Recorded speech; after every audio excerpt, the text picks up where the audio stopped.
welcome into another edition of the GSMC College Football Podcast, brought to you by the GSMC Sports Network. I'm your host, as always, Tommy Brzee. It is Wednesday, October 30th around here, and we have a great show for you today. We have got to start jumping into Week 10 because there's quite a few games that I want to pick for you guys, and we'll start with that Pitt SMU game, a huge game out there in the ACC. Definitely want to get you guys a pick for that one because got some huge CFP implications there. Then we'll get into a couple of SEC breakdowns. Georgia, Florida this upcoming weekend, the largest outdoor cocktail party, as well as A&M heading over to Columbia, South Carolina for a very interesting matchup against the Gamecocks.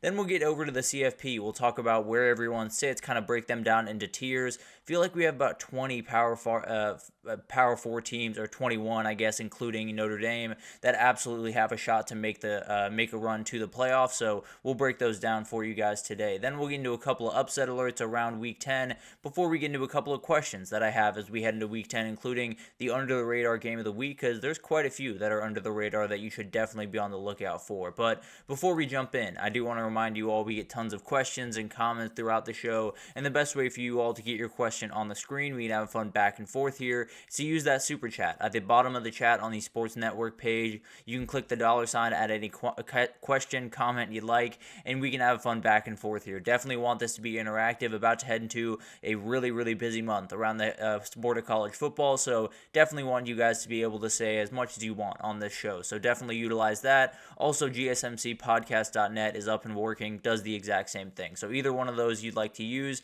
please do, and we can have fun back and forth here. But let's jump into this one because it's a huge game out there in the ACC. It's one of those games that you very badly need to win. If either of these teams wants to go to the CFP, if they want to go to the ACC title, this is a must-win, no doubt about it, because I think we're finding more and more as we get closer and closer to the season, or to the end of the season at least, there's going to be a lot of SEC teams there. There's going to be a number of Big Ten teams there as long as Indiana doesn't explode or anything crazy doesn't happen out there. So we have to figure out a way for a lot of these teams to get to 11-1 to possibly 12-1 if they're going to find their way into the playoffs. So Pitt and SMU are firmly in that boat. They have to find a way to get to at least 11-1 if they're going to want a place to be at the end of the season, at least in the CFP, and they both have pretty tough games ahead of them after this game. So let's get into this one. I think this one's a huge one for Pitt in a number of different ways because you're coming off a game where you played incredibly good football. You were all over Syracuse really from the jump of that game. The defense played incredibly well, got 5 picks, 3 pick sixes.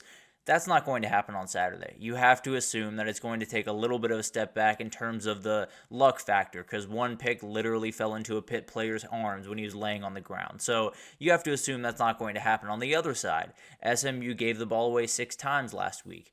You probably have to assume that's not going to happen either. You have to assume it's going to meet somewhere in the middle. These two teams are going to find each other at some point, and it's kind of funny. It's going to be a fun kind of battle of styles here. You have Pitt, who throws the ball about 55% of the time. You have SMU, who runs the ball about 58% of the time. Now, both these defenses are well equipped to stopping the run. They're both top 10 in run defense. They're both below 100th in the country in pass defense. So it sounds like the pass is going to be the way that you're going to want to go about business here, but the big question for SMU is in the pass game. You know, you don't have RJ Maryland anymore. He is out for the year. The question is, who is going to step up into that void? Roderick Daniels, made a couple of huge plays last week, but didn't necessarily have consistency. He only had 2 catches. They just happened to be for about 80 yards and about 70 yards. So obviously a huge playmaker, but at the end of the day, who's going to step into that down-by-down type receiver that you very much need if you're SMU? For Pitt, they got after Kyle McCord. They had 26 pressures last week. If they can do that against Kevin Jennings, which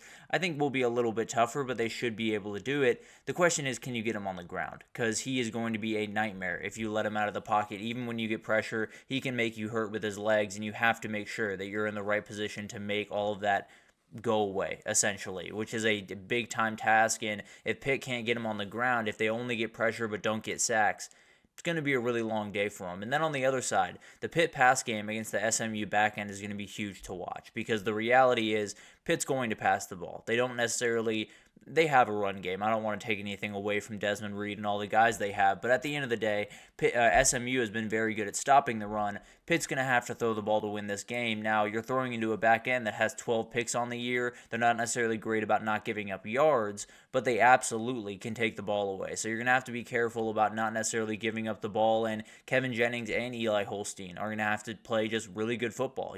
Can Kevin Jennings just take over this game with his legs? Could Eli Holstein just step up to the plate and play an incredible game passing the football? It'll be really, really interesting to watch, but for SMU, the chances of the ACC title and CFP berth are essentially gone if you lose this game. No doubt about that. After this, they have Boston College, Virginia, and Cal. They should be able to handle those games afterwards. So you should be able to go 11-1 if you're able to win this one. And then if you go 11-1, the chips will fall where they may. There's absolutely an ability for you to get in. If you don't get into the ACC title, I think gets a little bit more sketchy, but at the end of the day, still very much in good position. For Pitt, if you lose, you are staring down a game at Clemson with already a loss on your schedule.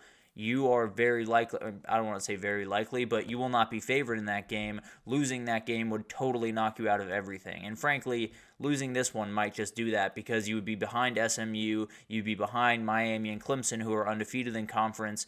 You could beat Clemson and still get into the dance, but at the end of the day, you beat Clemson, SMU runs the table the rest of the way, as does Miami. Those are the two teams that would go to the ACC title, and you'd have to figure out where you stand after that. So it's going to be a nightmare to figure out, no doubt about it. But for Pitt, if they get a win here, they have some wiggle room. Even with Clemson coming up, they could possibly lose that game and continue on their way and have a very, very successful season. So this is going to be really interesting to watch. It's going to be one of those things that we have to watch really throughout this entire game, figure out where they stand in the ACC, and if they move forward with a win here, I think both these teams are very much in play for a CFP berth. But let's talk about players to watch, and I'll start with Kanata Mumfield. He is a very talented player for Pitt on the outside, leading receiver, an absolute matchup nightmare. And frankly, I think Pitt is going to need that a number of times in this game because I think SMU is going to be more than content of letting their linebackers handle the run game and then saying our back end just needs to be the back end.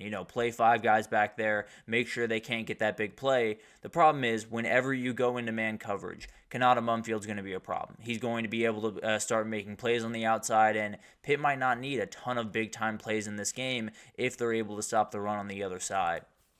And the other side, you're going to have Kyle Lewis to stop that run. A big talented linebacker, 60 tackles on the year, 3 INTs, 4 sacks. He's all over the field. He is going to be making a ton of big-time plays for this Pitt defense throughout this game. No doubt about that. But he's going to have his hands full. There's a lot of really good running backs. There's a quarterback that can pull the ball and go for about 60 yards for a touchdown.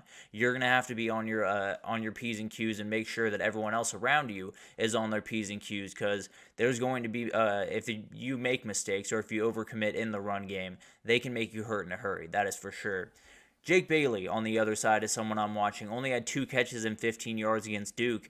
He's got to be more important for this offense to be able to run. Without RJ Maryland, they need guys to step up in that wide receiver room, and we've talked about it on here before, but you're probably not going to outright replace him. You're probably not going to outright be able to say, we're going to put this guy in for RJ Maryland. He is going to replace all of the things he did. What you can do is kind of recreate him, as the Moneyball saying goes. But in the end of the day, I do think Jake Bailey has to be a big part of that. I think he could be a huge player for them down the stretch of the season, really. And then you got Isaiah Wokbia, because this is a hugely important player in this game. 2 INTs in the leader in the back end, which is very important for this one. They have really talented back end players for SMU. Thing is, they're a little bit boom or bust. They're a little bit, I'm going to make this play on this ball, I'm going to get a pick, or I'm going to let him get 70 yards downfield for a big-time play. You have to find a way to keep everything in front of you, make sure they don't make that big-time play, and if they do, you got to be able to respond, and then maybe make a big-time play yourself with a little bit of a pick or something. But at the end of the day, huge players that are going to be very important. Moving over to Pitt, we got to figure out what the keys to the game are, and I think for the biggest one is play your game. You have no reason to go off what you do, which is throw the football. You go after people 55% of the time you're throwing the ball, averaging 271 yards per game. that is a very good path to victory. No doubt about that. SMU allows 255 per game. You should be able to find openings in this back end. Eli Holstein and these wide receivers should be able to take advantage of those openings, and if they can, could just be a very long day for SMU where they're just trying to play catch up the entire time. And then the other part of this, I would sell out against the run. I don't think this SMU team, I think they're capable through the air. I think they have the ability to pass the ball, but without RJ Maryland, the run game is the way they're going to want to go about business. They don't necessarily have the ability to say, we're going to be able to throw the ball 45 times and still be able to win this game. They average 177 yards per game, and they're going to have to be able to get that on Saturday. So it's going to be really interesting to watch their approach on offense. How much do they lean into the run for SMU? How much do you lean away from it? I tend to believe that they're going to try to run the ball, and I think Pitt's going to have to just sell out to stop it and live with what happens on the back end. And then you got to find takeaways. SMU is very good with their turnover margin, but they have fumbled the ball 19 times, losing it 10 times. You have the ability to get some big plays. Some of that is bounce of ball craziness, but at the end of the day, you do have the ability to make some big plays in this game, and if you can get an extra possession for Eli Holstein, that might just be all he needs to win this one. Then on the other side, I think the biggest thing and the thing that they've probably been talking about in Dallas for the last 4 or 5 days, you got to find a replacement for RJ Maryland. You have to find a way to get this offense in a place where it can be potent in both directions, because like we just talked about, if they can just sell out 7, 8-man boxes to stop the run, there's no way you're going to have success. So they only completed 13 passes against Duke. 153 of the, I believe, right around 200 yards came from one guy on 2 plays. Roderick Daniels, who made some big-time plays, but they got to find a couple of guys to step up to fill that RJ Maryland void. And then trust your run game. This is obviously a very talented run defense, and one that is tops in the country. When you look at the actual numbers, I believe they're 10th or 8th in the country. Thing is, they gave up over 100 yards to Omarion Hampton. They gave up 72 yards to Javion Thomas, 188 on the ground to WVU. You have the ability to stretch this defense out. You have the ability, especially with Kevin Jennings as a running threat, to kind of make them confused. Even in a game where they're very good at it, I think you can find the openings that you're going to need in this game. So I think you trust your run game. I think you attack them the way that you normally attack teams. You're going to need to make plays through the air, but at the end of the day, I think this Pitt team, although they seem to, statistically, they're number 10 in the country when it comes to stopping the run, I don't think they're going to be able to do it against this SMU front. And then you got to keep Eli Holstein at home. He is someone that can hurt you with his legs. As much as Kevin Jennings is going to be the guy that's talked about as the guy that's going to extend plays and make special plays with his legs, Eli Holstein can do that as well. And if you let him get those couple of third down conversions when it's 3rd and 8 and everyone clears out to stop the pass, he can make you hurt with his legs. He can make that one play that makes all the difference in this game. So you got to keep him at home. He is a great passer. He can make plenty of plays from there, but at the very least, he can't hurt you for those couple of huge plays that they're going to need in this game. And it's a game I've gone back and forth with. I thought SMU early. I thought Pitt later, but I'm going to go back to my gut. I do think SMU wins this game 31-27. It's going to be a really fun one. I think it gets up and down just a little bit.